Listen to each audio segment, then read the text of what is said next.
Aiden is a loser who doesn't believe in love, but everything changes when the most popular girl blackmails him to be her fake boyfriend and they gradually start to fall in love. I'm Kira Anime, leave a like, and let's go. It all starts with Haida, who was awakened by his childhood friend Chiwa from an isekai dream where he was about to face a dragon. When sliding the door, little Shiba and Loli smiled happily and asked what they would have for dinner. He replied that he needed to go out to buy the ingredients, so she wanted to go along and promised not to spend money on nonsense. After they returned from the market, Haida prepared the meal, and while they were having dinner, Chiwa noticed that he was busy reading and wanted to know why. He explained that he needed to study if he wanted to get into a good public medical university, and she asked why he didn't try a private one. Haida said that, although it was easier to get into private colleges, the tuition fees were very high and unfortunately he didn't have the resources. He also added that he didn't want to be a burden on his aunt, who generously took him in when his irresponsible parents left him to chase after new loves. Chiwa then changed the subject. Later, while Haida was washing the dishes, Chiwa commented about Misuzu, and against his will, he ended up hearing that Misuzu lived abroad until recently, and that since she started school, she was invited out almost every day. Chiwa said she dreamed of being as admired as Misuzu, as she believed that would be the ticket to living her hot girl summer. The next morning, Haida woke up and recited his usual mantras. After getting ready, he prepared coffee for his aunt and left for school with Chiwa, who was waiting for him in front of the house. Later, at school, Karu, Haida's friend, said that Chiwa had been called to the teacher's office. According to him, she was walking around the courtyard shouting a supposed final blow, an instant boost in popularity, believing it would help in her quest for charm. Haida just sighed and shook his head. Soon Karu changed the subject and asked if Haida's parents had made contact. He replied no, and that he didn't care much, as he didn't consider them family after they abandoned him to pursue fleeting passions. The next moment, Misuzu entered the room and all attention turned to her, except for Haida's, who opened a book.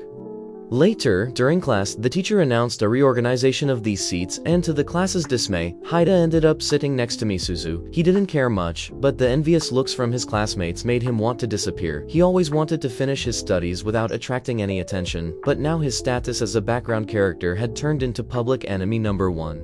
All the guys wanted to be in his place and hated that he seemed indifferent to Misuzu's beauty, who was sitting next to him. One day, Haida noticed that Misuzu was glancing in his direction, and when classes ended, she surprised him by asking if they could live together. Haida was shocked by her words and, believing he was in a hidden prank episode, asked what she intended with that invitation. Misuzu said she would explain in private, but he insisted she told him right this, in front of everyone. Then she stated that she liked him. The entire class was astonished, including Haida.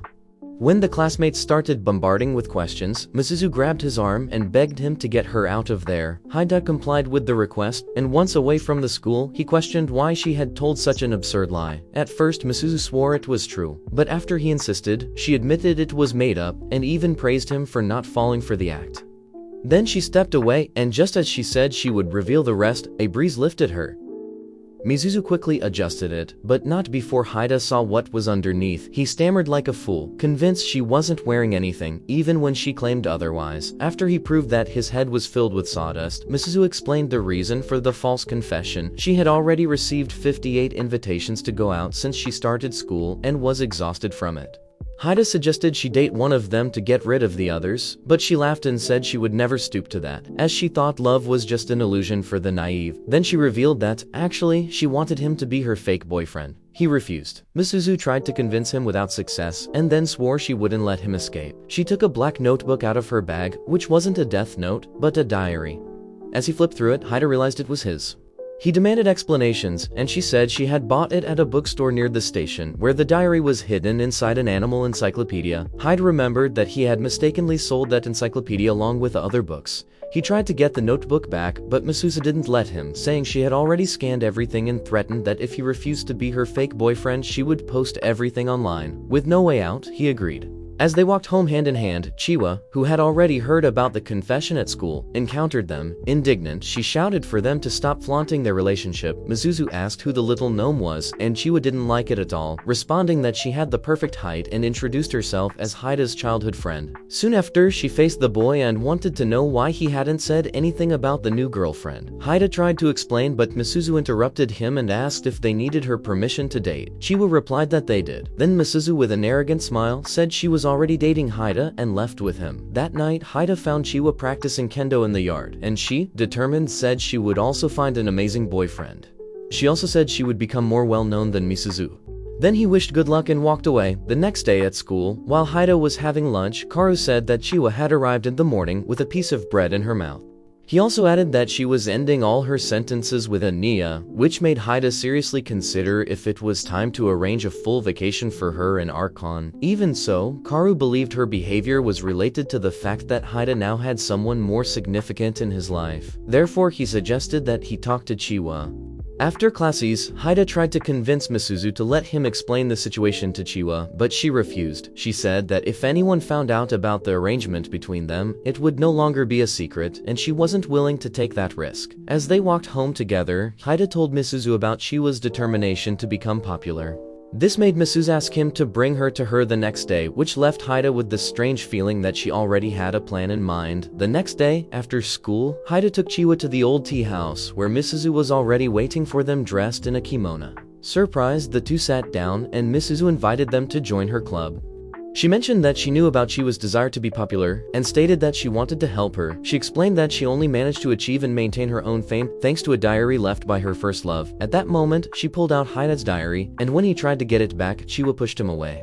Confused, she asked how a notebook could help with something like that. Misuzu replied that it contained instructions on how to become attractive to the opposite sex. When Chiwa wanted to know what happened to that first love, Misuzu made up that he went to buy bread one day and never came back. Chiwa sympathized but said she didn't need help to win anyone over. It was then that Misuzu revealed that Haida was also already part of the cult. As expected, Chiwa ended up accepting. Haida tried to dissuade the troublesome little known from making a deal with his demonic girlfriend, but Chiwa told him to shut up and accused him of just looking for excuses to be alone with Misuzu and rob against each other shamelessly. After the scolding, everyone calmed down and Misuzu explained her idea. She wanted the club to serve as a space for girls to learn how to behave like elegant and refined young Japanese women. That's why she named it the Club of Maidens in Ascension. At school the next day, the three gathered in the club room. Misuzu told Chiwa that she should choose someone to be her test suitor. She thought for a moment and declared that Sakagami, a senior in the third year, would be her guinea pig. Haida thought he was a good choice, but Misuzu showed doubt. However, she changed her mind at the last moment and said she agreed. Then everyone agreed to work so that Sakagami would fall in love with Chiwa. During the meeting, Haida noticed that Chiwa didn't seem excited and asked if she was unsure about the plan. She assured him she wasn't, and Misuzu decided to motivate her by reading a part of Haida's diary. She read the entry where he wrote about his beloved guitar, which left him dying of embarrassment. In the end, he concluded that the lesson was simple. People in bands were always seen as cool and popular, especially guitarists. Misuzu told Chiwa that just carrying a guitar case would make everyone believe she played. She also advised that if anyone asked about her favorite artist, she could use one of the names from JoJo's Bizarre Adventure Party Stands. The problem was that Chiwa wasn't an otaku, so she assumed JoJo was the name of a barbecue restaurant. When she said that, Misuzu almost lost her patience, dramatically swayed her body, and threw herself into Haida's arms. She declared that the reason Chiwa wasn't popular was simply because she didn't watch JoJo's Bizarre Adventure. Later, as agreed, Chiwa entered the classroom carrying the guitar case. The classmates soon gathered around, curious about her favorite songs and bands. Chiwa, however, barely remembered the names of these bands that Misuzu had told her, as her mind was always in minimal storage mode. When the girls started asking her to play something, Sakagami's brother appeared and mentioned that his brother had a guitar collection. That left Chiwa overwhelmed. When they also asked her for a song, she raised the case in the air, mumbled something, and struck a ridiculous pose. Embarrassed, she ran out of the room. Haida was worried, but Misuzu burst into laughter. Shortly after, Haida and Misuzu found Chiwa having tea in the club room. Misuzu said that her performance would certainly attract attention. To give an example, she mentioned her own relationship with Haida, and being the reincarnation of the Maiden of the West, added a provocative detail. She claimed she started dating Haida right after he saw her room. Haida tried to defend himself, telling Chiwa he wasn't some refined pervert and hadn't forced Misuzu into anything, but he got slapped, leaving him in shock while he knelt before the two. Misuzu advised Chiwa to show Sakagami and thus speed up the dating. Chiwa, indignant, said she wasn't going to act like a cold girl. Then she noticed Haida looking at Misuzu and complained that they were shamelessly staring at each other. What she didn't know was that Haida was only looking because Misuzu had lifted her skirt on purpose. Irritated, Chiwa went to the bathroom. The moment she left, Misuzu commented to Haida that she thought Chiwa would quit the club after the embarrassing scene in the room, but it seemed that nothing had shaken her determination. Haida said that Chiwa had once been an incredible warrior in kendo, but after an accident that seriously injured the lower part of her back, she was forced to leave the team. He explained that giving up kendo was extremely painful for her, as it was the greatest dream of her life. However, now she had established a new purpose: to become recognized and admired. Hearing those words made Mizuno understand why Haida cared so much about Chiwa, but she made it clear that while they were together, he had no right to pay attention to other girls. A few days later, during one of the group's strategic meetings, Mizuno ended up reading another part of Haida's diary. To his despair, it was precisely the part where he talked about his past life, and hearing all that being read aloud left him completely embarrassed. In the diary, he claimed to be a prince named Burning Fighting Fighter, who had been reborn on Earth after losing a battle against the Weaverns. The more Misuzu read, the more Haida screamed as if he were being exorcised. When she finished, Misuzu suggested that Chiwa face someone from her past life, but she said she didn't remember anything. However, after reflecting a bit, she said she had been a princess in her previous life and was adored by her subjects. The only other memory she had was of a prince riding a cow who had asked for her hand in marriage. The prince promised to give her all his meat if she accepted, and not in a malicious sense. Hearing all that nonsense coming from Chiwa's mouth irritated Haida so much that he shouted for her to stop belittling his past life. He said it would make more sense if she claimed to have been a warrior or a knight princess who fought against evil gods and did something brave and grand. Instead, she was fooling herself into believing she lived a Disney fairy tale with a charming prince. When he finished his rant, both girls stared at him wide-eyed, making him realize how crazy he seemed. Luckily, Misuzu defended him and told Chiwa that drama was essential when it came to past lives. Then Chiwa asked whom she should fight against. Misuzu explained that all she needed to do was pretend, and promised to write a script for her to follow. Later that same day, under the direction of the Asperg Zack Snyder, also known as Misuzu, Chiwa burst into Haida's classroom and began to act the Scientislies to Kansas. She was supposedly a heroine who had just regained her memories and powers from a previous existence. Haida also participated in the performance and helped make the scene more convincing, or at least that was what they sought. As soon as the presentation ended, Chiwa left the room with a dramatic flair, and to the surprise of Misuzu and Haida, the classmates began to upload. Soon they surrounded Haida, praising him for the performance and asking if the scene was a trailer for the comedy sketch he wanted to present on Saturday Night Live that weekend.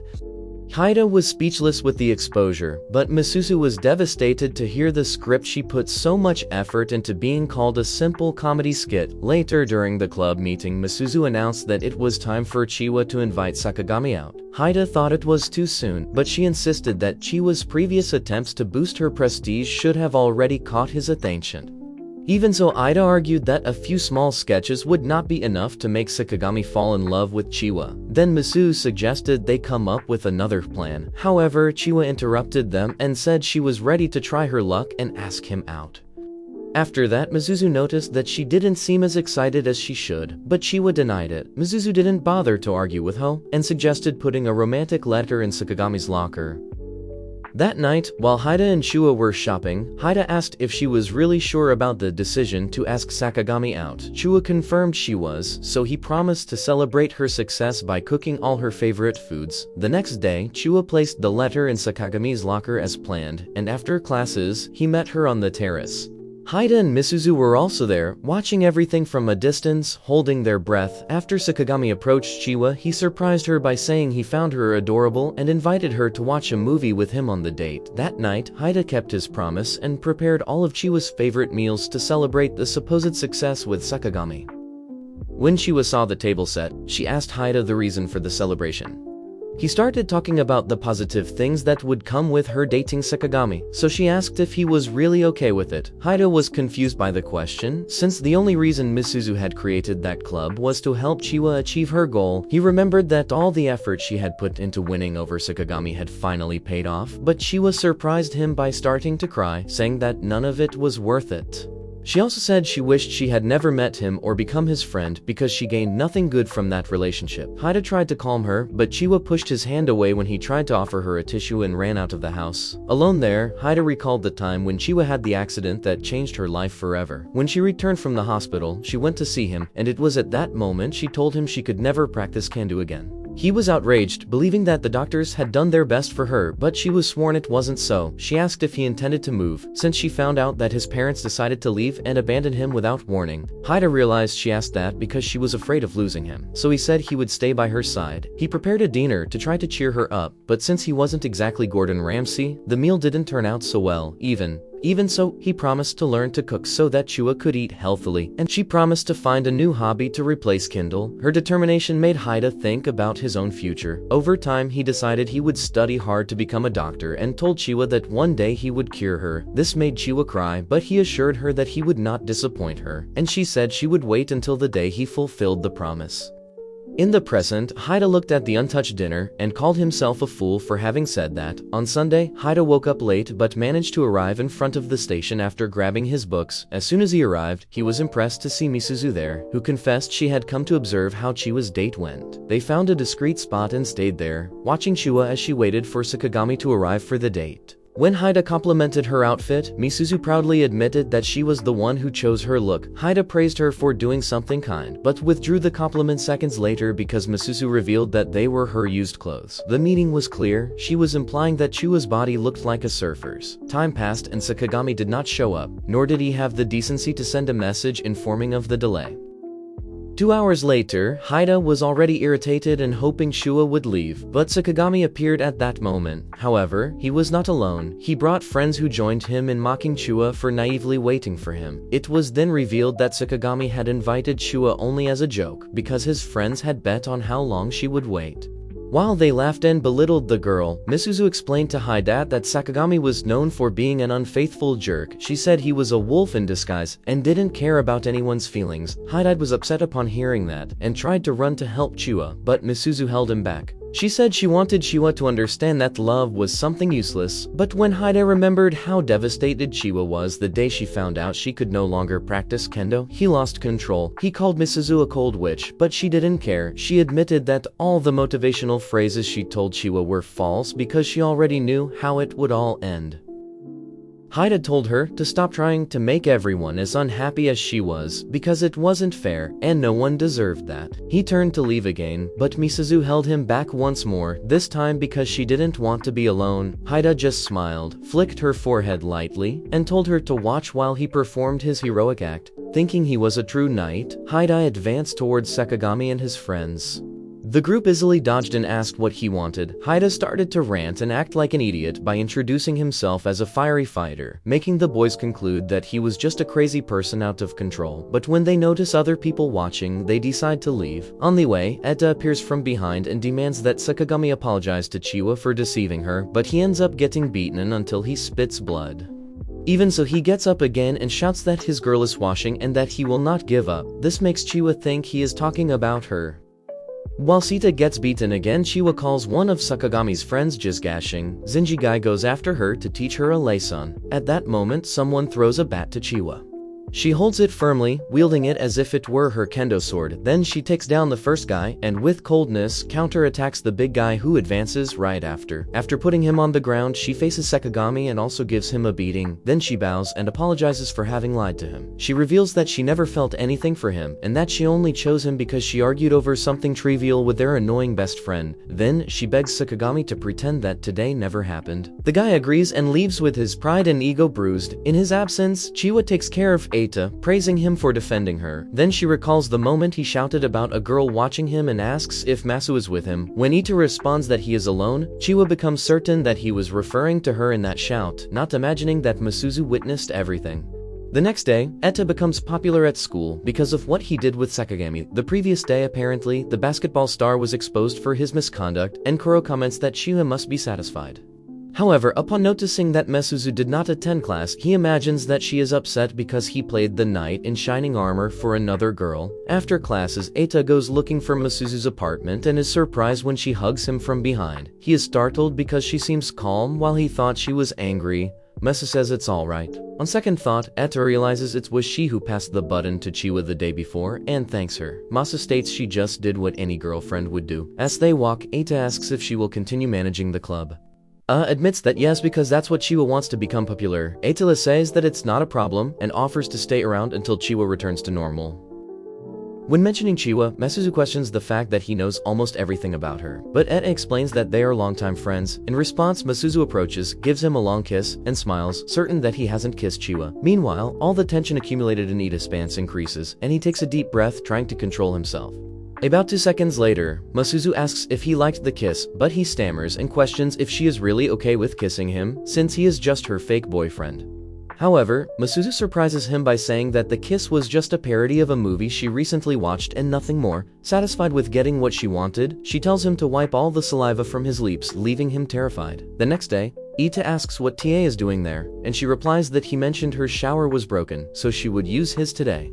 Since he saw her that way, she demands compensation by having him accompany her to school, and he agrees. However, when he goes to the kitchen to get something, Itta panics, wondering why she is still there, but Tia says she needs to prepare his breakfast, like a girlfriend would. Then she assumes that Itta would like her to be wearing only the apron and removes her skirt to make things easier for him. Before the situation escalates, Tila screams for help and Itta is forced to lie, saying that Tia is his aunt because he doesn't want the two girls to find out they are in his house.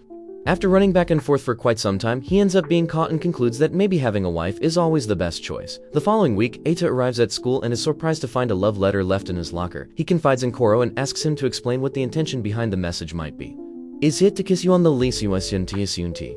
Karu says it might be from some girl who likes him and wants to date him. He points to Tua as the main suspect since she is the only one determined to stay by his side. With this in mind, Etha joins Tua in the club and closely observes her behavior to find out if she is his secret admirer. When Thea notices that he is staring at her, she asks what is happening and he denies watching her.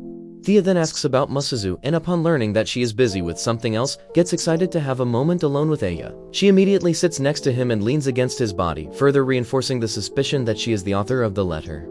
Suddenly, Masuzu appears and pushes Tua's head against the plate, claiming it was a reflex because Tua looks like a boyfriend Stila. When Tua recovers, she explodes at Masuzu for treating her that way. Masuzu retorts, reminding her that she was being overly affectionate with her boyfriend. Reflecting further, Tia argues that she was just practicing how she will act when she finally gets a boyfriend. Masuzu responds that, before that, she will need to read a certain book full of strategies and intrigues if she really wants to become popular. Since their club is not officially recognized by the student council, they do not have the funds to acquire the complete collection of the book. Masuzu decides that if they don't want the club to be shut down, they will need to face the hallway monitors, the strong arm of the student council that is blocking their way. While everyone thinks of a solution, Chiwa suggests recruiting new members to avoid closure. Masuzu agrees, although she admits to being genuinely surprised, as she didn't expect any display of reasoning from Chiwa that day. Then Masuzu proposes creating a theme song for the club and Tae offers to compose it, but ends up singing something entirely focused on romance. Since Masuzu is against anything related to love, she interrupts her and starts reciting a strange excerpt from Atta's diary,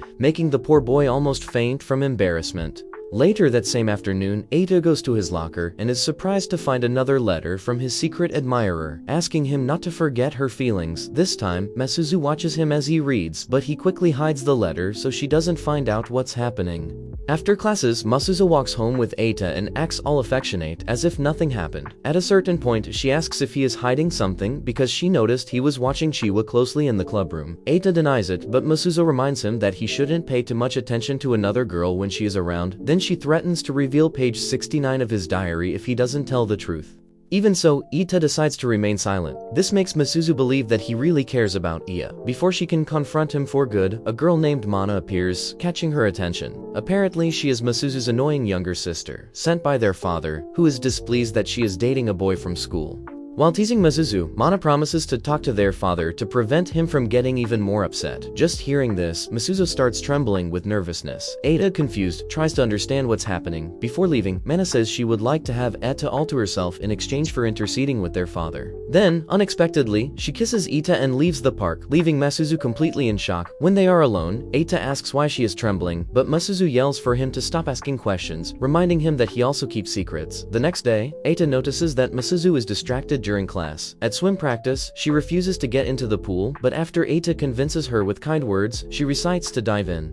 Meanwhile, serving these to spruce his mind and his stomach smile, several boys become euphoric, imagining they might touch something softer than the rock's biceps after his recent physical transformation. However, just 5 seconds after entering the water, Masuzu starts flailing and ends up drowning. When they remove her unconscious body from the pool, Eita notices that she does not react and gathers the courage to perform mouth-to-mouth resuscitation. Near sunset, Masuzu wakes up in the infirmary and finds Eita sitting by her side. She immediately starts mocking herself for almost drowning and then apologizes for the way she acted before.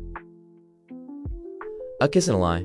She confesses that she was shaken to see Mana kissing him in front of her, and that she never imagined feeling jealous, as she always believed that kissing was just something two naive lovers did. Eita is surprised because he thought she was upset with him for meddling in her affairs. Upon realizing the misunderstanding, he says not to worry about Mana's kiss, as he has already replaced it. However, he freezes upon remembering that the replacement was the mouth-to-mouth resuscitation he did to save her, and his face turns intensely red. That night, while Chiba was getting ready to leave, she receives a message from someone saying that Eita had kissed Masuzu. This makes her furious, and she doesn't think twice before running to his house in Deering. The next day, she ends up getting sick and her mother begs Eita to take care of her.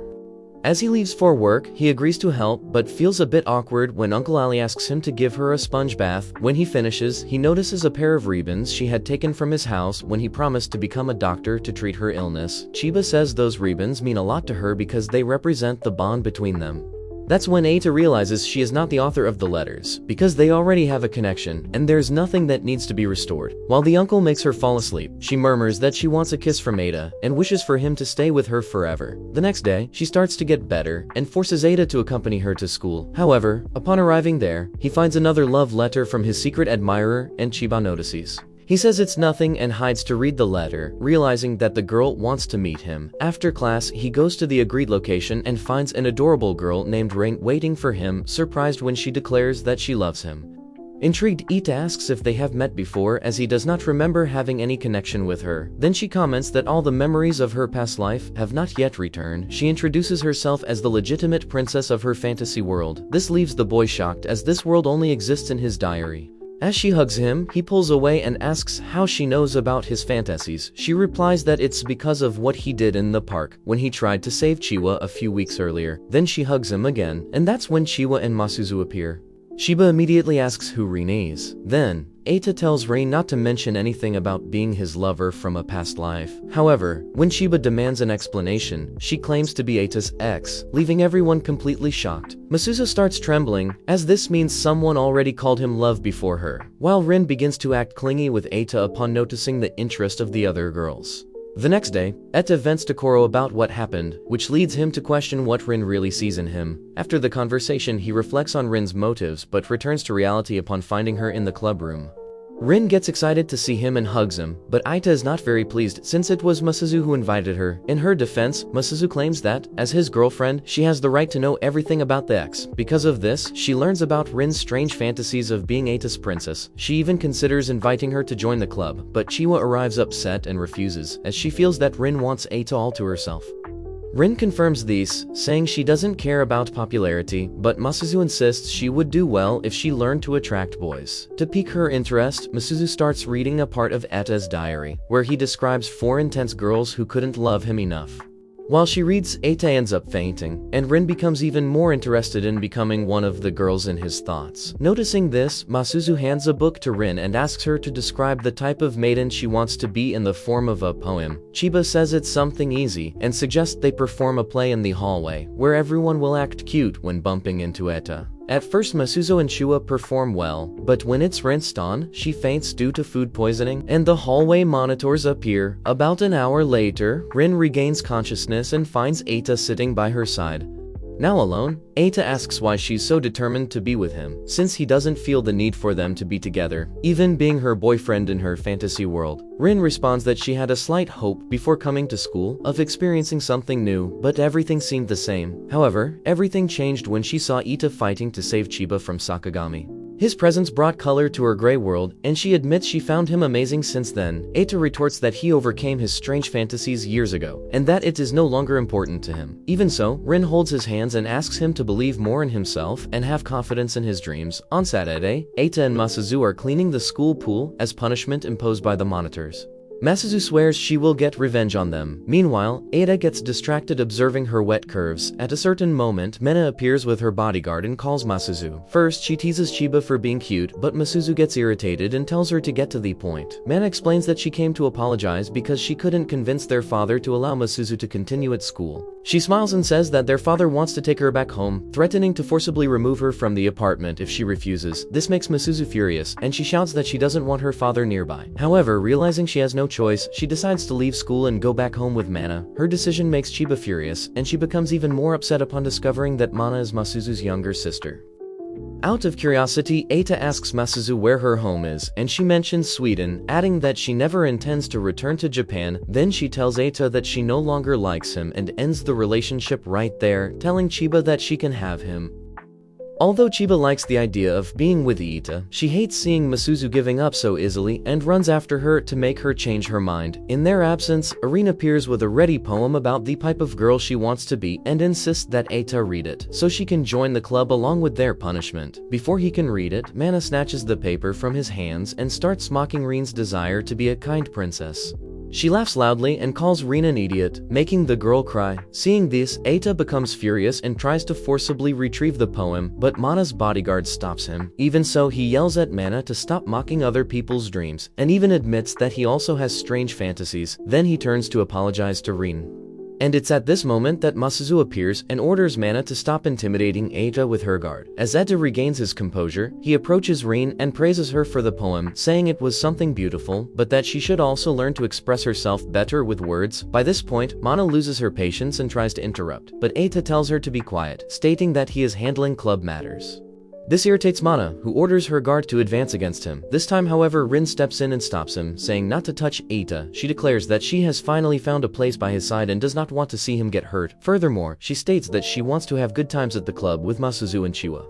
Upon hearing these, something changes inside Masuzu. She reconsiders her decision to leave the school and looks at Mana with disdain. Before letting her go, Masuzu demands that she apologize to Rin, but Mana resists. However, when reminded that Masuzu is her older sister, she eventually gives in and apologizes. After that, Masuzu orders her to tell their father that she is not going anywhere, but Mana shouts that their mother will never return and that Masuzu will end up suffering if she stays there. Then she leaves with her guard, and shortly after, Eita faints from exhaustion. When he recovers, Masuzu comments that it was not smart to fight with her family, but Eita responds that he does not care, as he did not want their relationship to end that way.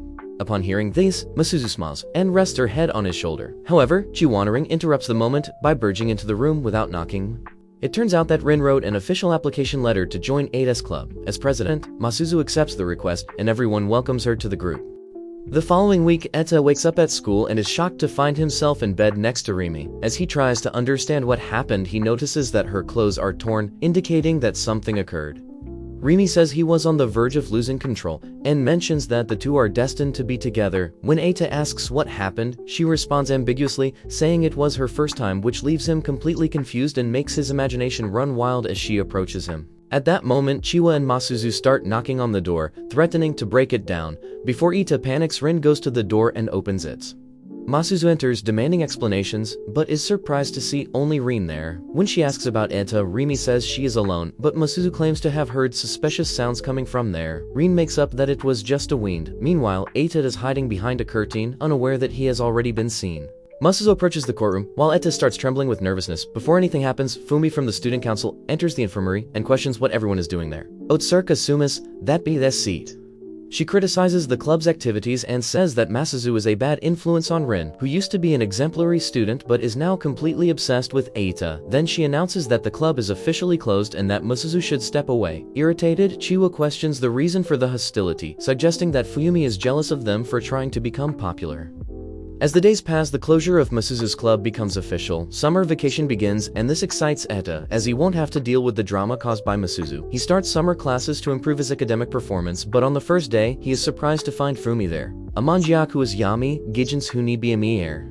For some reason, Fumi asks to confirm if he will be consistent with the classes throughout the summer, and when he responds yes, she gets excited. However, she soon returns to her usual behavior and acts harshly with Eita, so he doesn't think she likes him.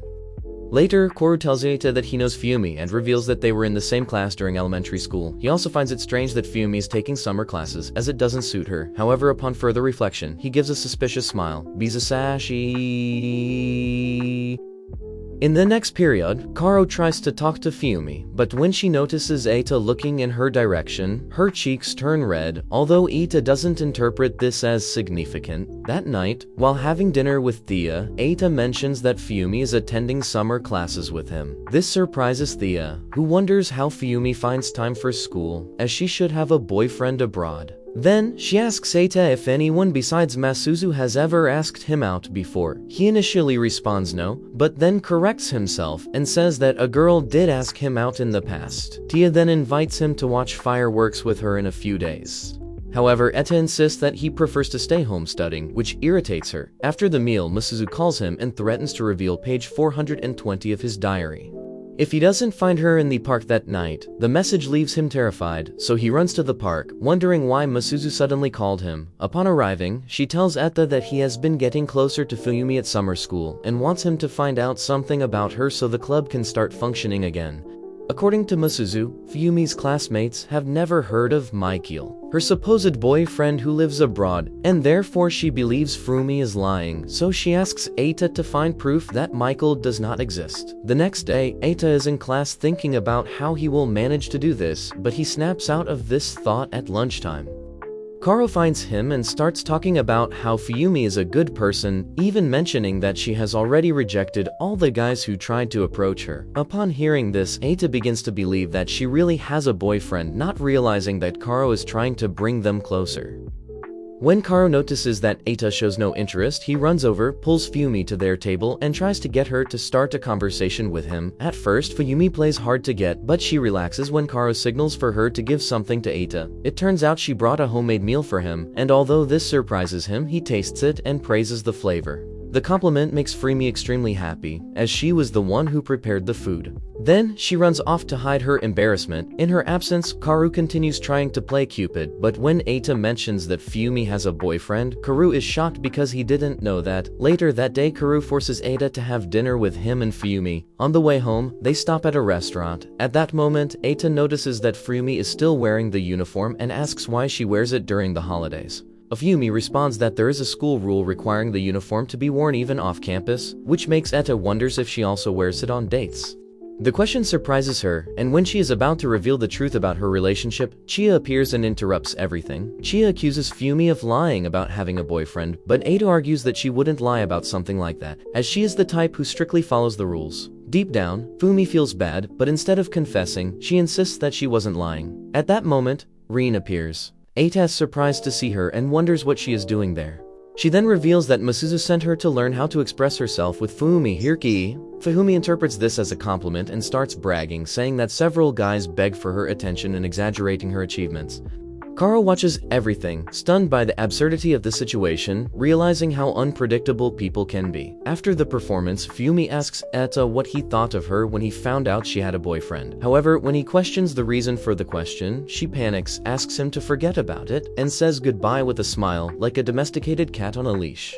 Eita then recounts everything Fumi said at the cafe to Masuzu, but she keeps insisting that Fumi is a terrible liar and says they need to find a way to meet this Michael. Tired of seeing Masuzu doubt, Eita argues that if she keeps being suspicious, the fight between them will never end. He tries to convince her to trust him, and suddenly Masuzu comes down and explains that since her whole life was based on lies, she has difficulty trusting people. Eita interrupts her in the middle of the confession and says he doesn't believe she has developed trust issues, as her relationship shows otherwise. The words move him, and Masuzu, touched, kisses him and thanks him for his consideration. The next day, after the teacher dismisses the class, Eita remembers Masuzu's request to act like a detective. At that moment, Karu approaches with Fumi and asks him to arrange a meeting between him and her. Karo's action catches Fumi off guard, causing her to lose control and start slapping him repeatedly before aggressively declaring that Eita should feel lucky to have her company again. At Ida's house, Shindo, casually flipping through a magazine on the sofa, accuses Eita of being Masuzu's little spy. Even though it's true, he denies it before pointing out that using Fumi's secret to prevent the club's closure is practically blackmail. However, Shindo, not very interested in the response, simply sits down and shows Eita an advertisement for love charms in the magazine. While she keeps talking non-stop about the ad, Ida reads the instructions for using the love charms and the spells needed to activate them. When Ida comments that the love charm is clearly useless, Chia insists that there is evidence it works throughout the school. The next day, Ida meets with Kaoru, who asks Fumi to greet him, which she does shyly. Shortly after, Kaoru shows them a flyer for a fireworks event. While Eita watches, Fumi cautiously asks if he plans to go with Masuzu. Eita replies no, and then she asks again if he will go with other girls. When he says he intends to decline all invitations, Fumi suddenly becomes excited, believing that her love amulet is working. Her excitement causes her to bump into Eita, knocking him off the chair. When he gets up, Fumi asks who he plans to watch the fireworks with. Naspa says Swanga's Cindy Tam Cindy. Data responds that he doesn't plan to go, as he prefers to use the time to study.